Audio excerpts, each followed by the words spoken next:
السلام عليكم ورحمة الله وبركاته. ازيكم يا حبايب قلبي متابعين قناة مطبخ العيلة مع فرح؟ يا رب تكون اوقات كلها بركة وراحة بال وحسن الاحوال.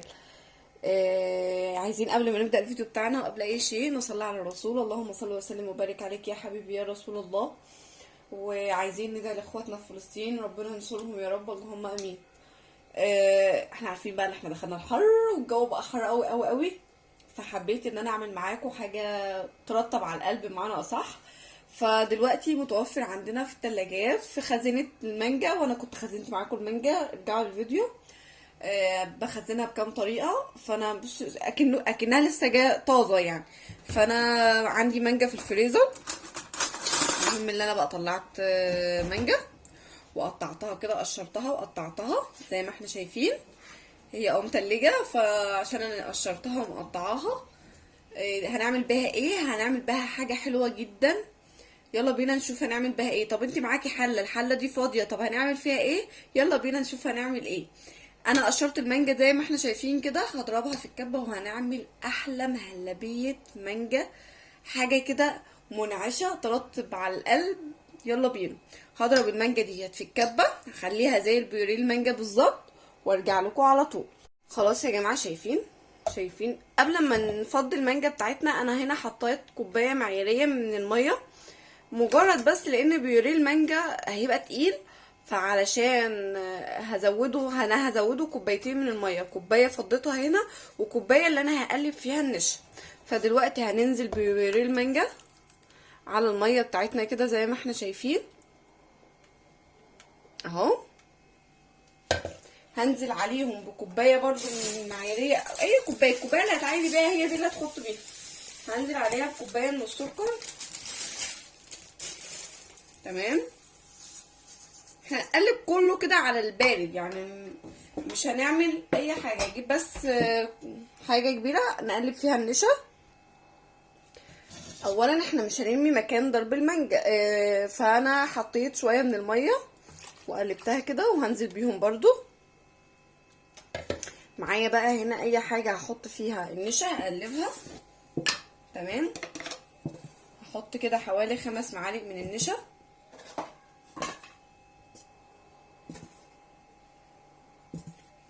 هي طريقتها سهله وبسيطه جدا. حطي كله مره واحده وتقلبي، وفقط لغيره ترفعيها على نار ما تكونش عاليه قوي ولا نار تكون ولا واطيه، تكون نار متوسطه. لو حاسه ان اللون معاكي مثلا هيبقى فاتح شويه ممكن انت تضيفي له اي لون طعام. بس هي المانجا بتاعتي الصراحه كانت مانجا زبديه، كانت مانجا يعني كنا مخزنينها مانجا زبديه، كانت لونها برتقاني، فهي اظن باينه في الكاميرا اصلا. هنزل دلوقتي بالنشا بتاعتي اهوت على الخليط.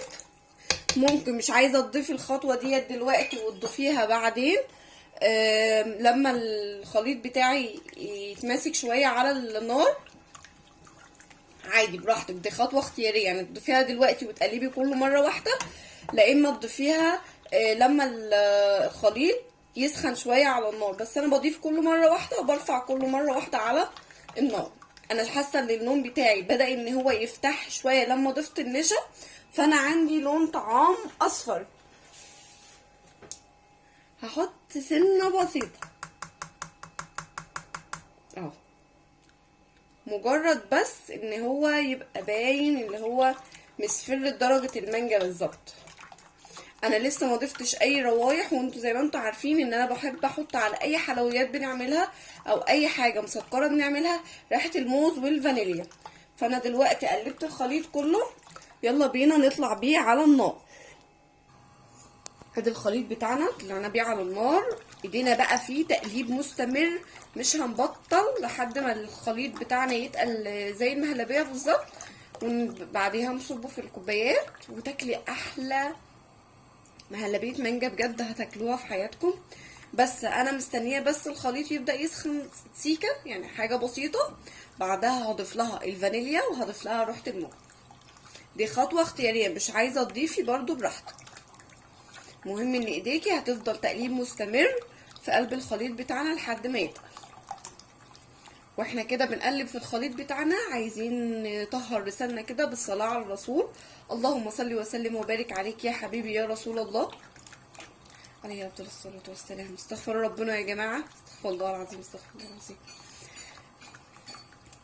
اللي اول مرة يشوفني في القناة مينساش يدخل القناة ويشترك في القناة عشان القناة تكبر بيكم ولينا، ويفعل زر الجرس عشان يوصلكم كل جديد بنعمله.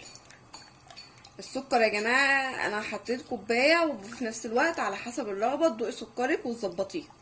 تمام. في ناس بتحب حاجة سكر خفيف، في ناس بتحب الحاجة سكر مظبوط، في ناس بتحب الحاجة مسكرة، فده حرية اختيارك انت. خلاص الخليط بتاعي بدأ ان هو يدفى، هنزل بقى عليه دلوقتي بريحة الموز. تدي لأي حلويات بتعملوها يا جماعة نكهة في منتهى الجمال. وهنزل عندي بالفانيليا.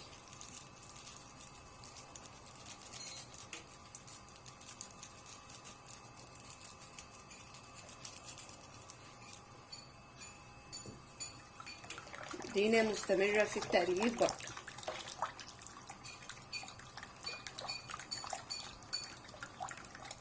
الريحة مش قادرة اوصف لكم جمالها، في نفس الوقت الطعم لعشاق المانجا. خلصيه بقى وسيبيه يهدى شوية، وبعدين دخليه في التلاجة وطلعه لهم ياكلوه كده بارد، حاجة كده خطيرة.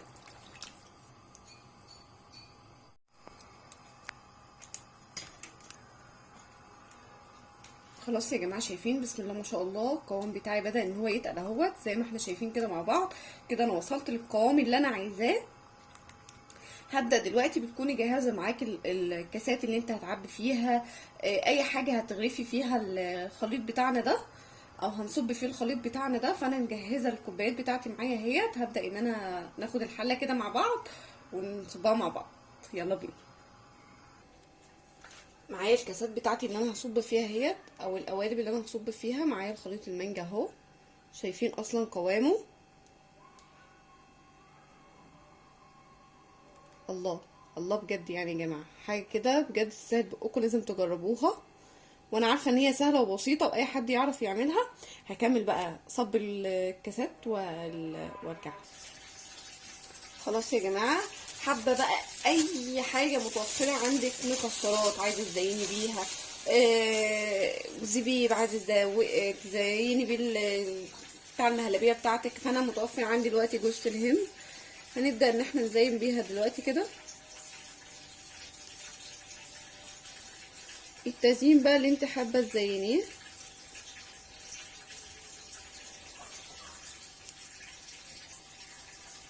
وبس كده، دي كانت مهلبيه المانجا بتاعتنا.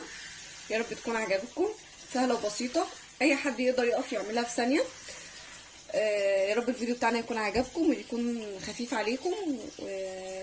حابه اقول بس اللي اول مره يشوفني وما اشتركش في القناه يشترك في القناه ويفعل الجرس عشان يوصلك كل جديد بنعمله. والسلام عليكم ورحمه الله وبركاته.